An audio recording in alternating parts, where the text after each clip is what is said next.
Hello everybody, welcome to today's story time.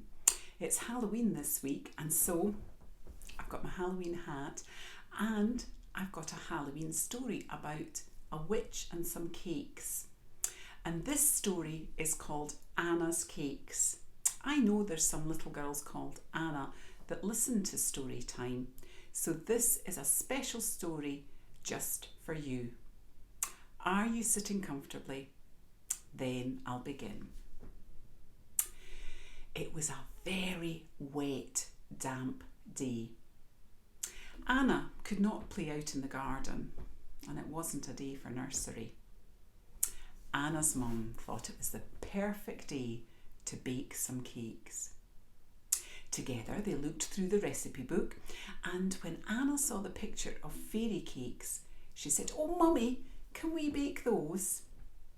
"Good choice," said Mum, and she began to gather together the flour and the butter and the sugar, the eggs and the pink colouring and sprinkles for the topping. What Anna and her mum did not know was that high above their house, whirling like a lonely cinder, was a witch on the hunt for cakes. Lovely, fresh cakes. She could smell them in the air. Her nose twitched. For years she'd only eaten cakes baked by other witches. They tasted terrible. Witches cannot cook. Although witches can make magic spells, they always spoil their ordinary cooking. Everything tastes of damp and rust and something not very nice. "Cakes!" muttered the witch, and like a great black bird she swooped down to the oak tree in Anna's garden. She perched high in the tree, sniffing the air, and she could smell cakes. "Mummy," said Anna, "you should see who's sitting in our oak tree. It's a witch and she's sniffing the cake smell." "Oh, bother those pesky witches.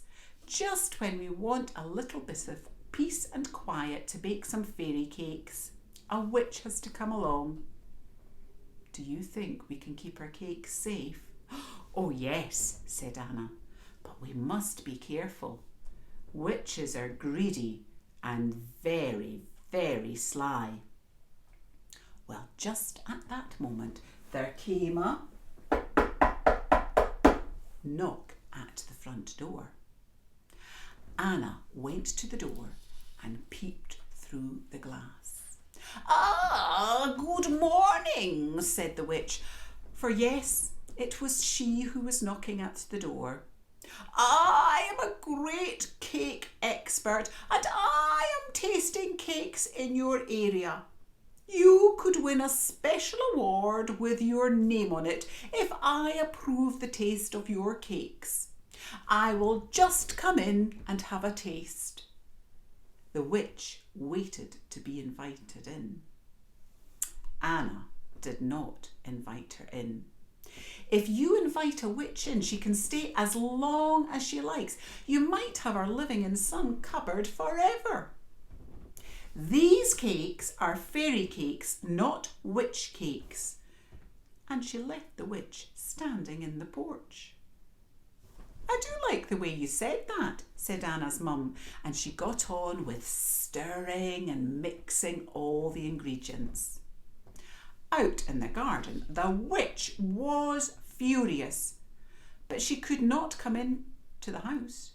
She was so furious she did a little rain dance, and the clouds rumbled and burst, and down fell the rain.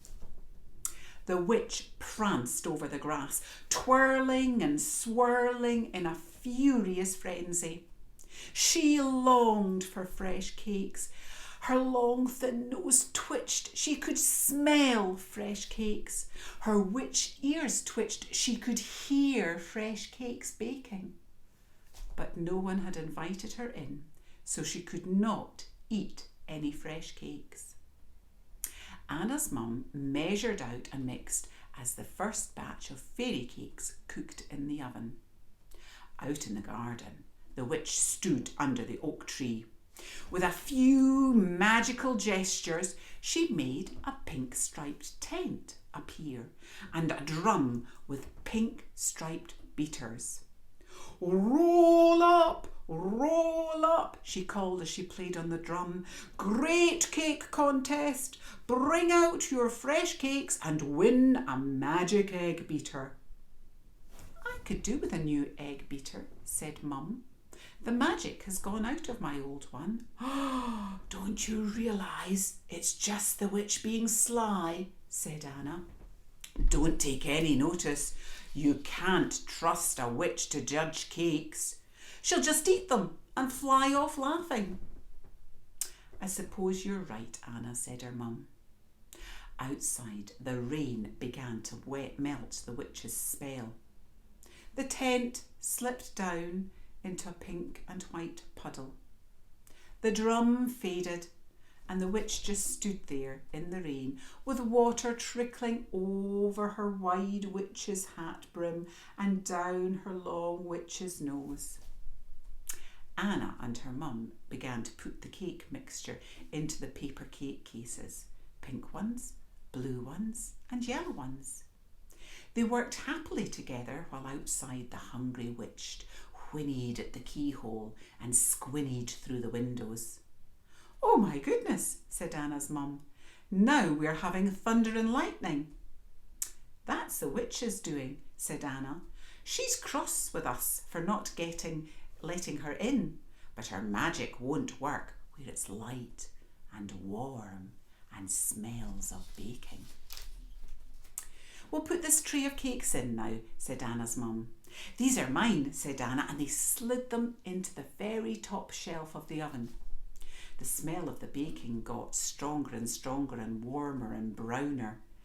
Anna looked out into the garden, and a crumpled shape lay on the lawn like a broken black kite. "Oh, the witch has fainted for lack of cakes," she cried. Anna did not want to be unkind, even to a witch. "Shall I take one out to her?" she asked, "just to revive her a bit?" "Well, be careful," said her mum. "You know how cunning witches can be." Anna took her pink and white striped umbrella in one hand and a cake in the other. Quick as a cockaboolie, she slid down the path and out onto the grass beside the oak tree. She bent over the crumpled witch. But what wickedness! It was not the witch. It was her broomstick dressed up in her cloak and hat. The witch leaped down from her perch in the tree. Quick, before she could cast a spell, Anna lunged at her with her striped umbrella. The witch was not expecting such bravery. She fell over backward and lay there with her legs waving in the air. She looked just like a beetle. Anna scurried back inside to the warmth and the nice smell of baking. She was so upset she had to eat a cake to calm herself. The witch picked herself up slowly. She cast an angry spell that turned the white daisies pink. Then she perched up in the oak tree. She was sad. "Foxed," sighed the witch. "Foxed and outfoxed." She dangled her thin legs in the red witch stockings and watched the rain drop from the pointed toes of her shoes. She snuffled to herself. "It's not much fun being a witch," she mumbled. Inside the kitchen, Anna and her mum were taking the next batch of cakes out of the oven. Mother's cakes were cooked a delicious brown, but oh dear, Anna's were black on top. "The oven must have been too hot for those top ones," said Mum. "They're quite burnt." "I've made witch cakes by accident," Anna said. How do you think she made it happen? She looked out into the garden and she could see the witch's red legs and black shoes dangling out of the oak tree. You can't tell with witches. Anna went to her door. "Hey, witch," she called, "catch!" Her cakes flew like blackbirds up into the oak tree.